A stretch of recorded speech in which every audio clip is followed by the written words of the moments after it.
ubuzima n'urugamba kandi umwansi duhangaye nitwebwe nyene jewe ibi nta nico bimbwiye kuko byantumye meza formation ya mbere igoye kandi cyane kwisi yose ariko iyi formation nayimaze namenaguritse aho benshi bahagarikira jewe niho ntangurira mwari muzi ko ufise ivyumviro nk'ibi kandi ukagerageza kubikurikiza nta na kimwe kiguhagarika jewe nibyo byangize umuntu akomeye cyane umubiri wanje urakomera mu mezi 3 yakurikiye imvure natewe no kwiruka yari yakize kandi nagoma ndayirukirako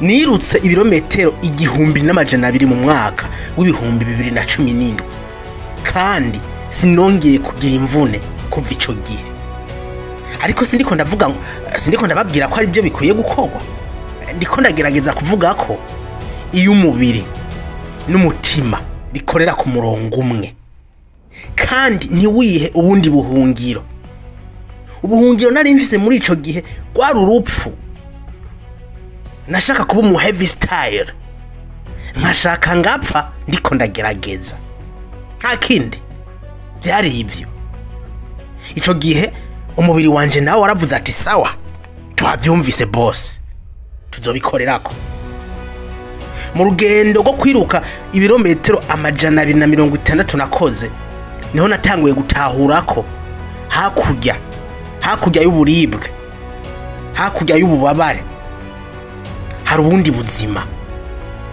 buzima abantu benshi batazi sindiko ndababwira ngo mujeho mwiyice oya ndiko ndababwira gukora ibyo nanje nakoze nari mu kibanza aho ubuzima bwantegeka nari mfise amahitamo yo kuba igihungu kivyibushe kibishe kuraba cyanye nkaba uyu muri ko murabona imbere zayo nari mfise amahitamo ariko nahise nk'iyi nzira igoye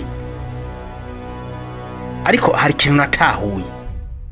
ikintu natahuye igihe nagira imvune narabonye ubundi buzima bushasha narabonye iyindi nzira ituma intambwe yose ishoboka intambwe niyo waregezeho mu buzima bwawe ushobora gusubira hasi ugasubira A0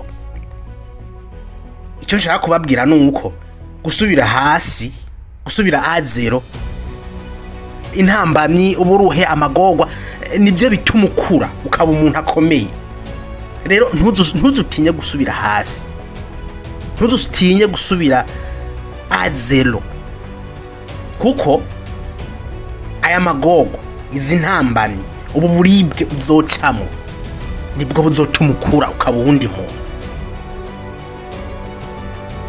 mu gihe waciye mu mibabaro myinshi niho ubona ko kenshi uburibwe wagize ataco bwakugize kubera iki jewe murazi nakuze frigo yama yuzuye ndavuga ndashonje reka nirire rero naba muri zone de confort mu mutekano ntangere rero kugira ukure utegereza kuva muri iyo zone de confort utegereza kuva muri iyo situation urimo ukumva byose bimeze neza abavyeyi barakorondoreye byose birahari uricaye ngaho no kujya gusa nta kindi gerageza usohoke muri iyo zone de confort sohoka gatoya uje mu yindi situation y'uburibwe situation y'umubabaro sindiko ndababwira mugumeyo ariko birakenewe gucayo niba ushaka gushikira ubundi buzima niba ushaka gushira ubuzima bwawe ku yindi ntambwe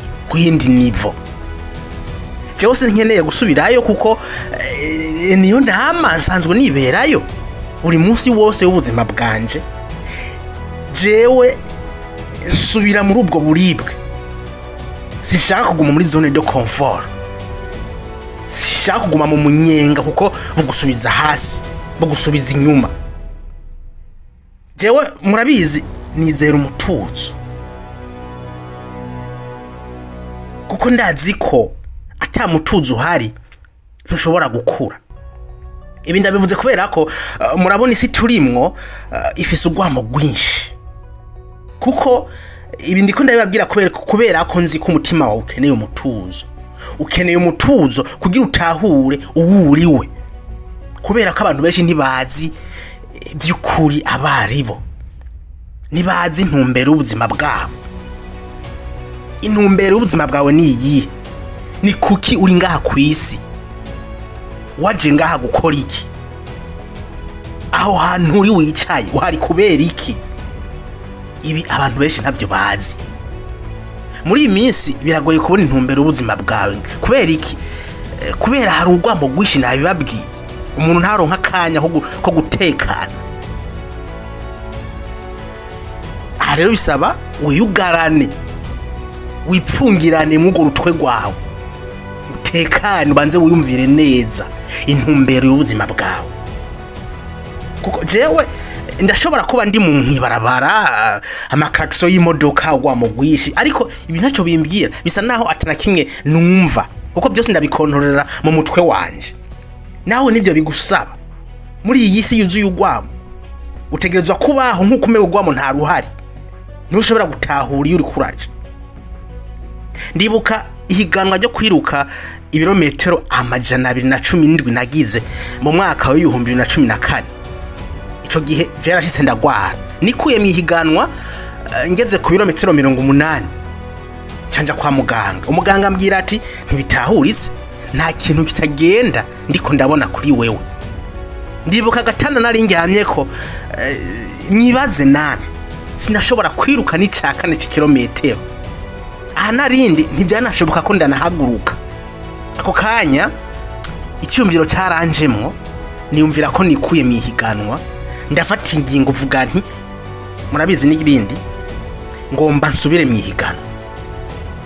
Navuye ngaho kwa muganga ngenda, sinigeze nongera gusubira inyuma. Nasubiye mu ihiganwa, kandi ndababwiye ko iryo higanwa nari maze. Ico gihe sinavuga ngo nzotsinda, ariko igikuru cyari uko ndi en forme, niyumva ndi en forme, meze neza. Mwiyumvire namwe, aho ntashobora kwiruka ikirometero kimwe, nafashe ingingo yo kwiruka ibirometero 217. Sinashobora kwiruka ikirometero kimwe, ariko mfashe ingingo yo kwiruka ibirometero 217. Nawe ahantu urakakanya ushobora kumva yuko byakunaniye, ushobora kumva yuko unaniwe, yuko urushe, ariko nagomba kubwire ko